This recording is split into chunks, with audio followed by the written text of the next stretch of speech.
রংপুরের পীরগাছা উপজেলার গ্রামে গ্রামে এখন হাহাকার।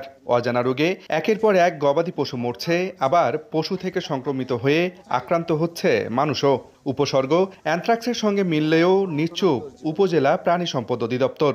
জ্বর থেকে হঠাৎ 24 ঘন্টা পার হতো না, ওই অবস্থায় গরুটা মারা যাবে। এদের নাড়াচাড়া করি আমি করাতে আমার যে সামান্য একটু ফুটকুনির মতো এখানে ঘামাচির মতো উঠে। গরু চড়ার নিয়ে যাবেন 1-2-3 ঘন্টা পর একটু আসি দেখিয়ে শেষ, কোনো ভূমিকাই নাই। একটা ইনজেকশন দিয়ে সাইডে নতুন শেখে ওরাই ইনজেকশন ফিউজ করে, কিন্তু এনারা ফুস করে না ইনজেকশন। যদিও উপজেলা প্রাণী সম্পদ কর্মকর্তা জানান, দীর্ঘদিন ধরে ভ্যাকসিন সংকটে এমন ভয়াবহ পরিস্থিতির সৃষ্টি হয়েছে।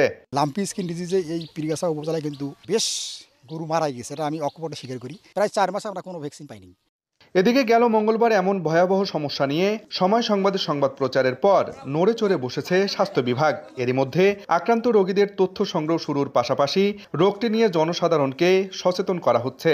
সংশ্লিষ্টরা বলছেন, উপসর্গ দেখে অ্যানথ্রাক্স মনে হলেও নমুনা পরীক্ষার পর পুরোপুরি নিশ্চিত হওয়া যাবে রোগটি সম্পর্কে।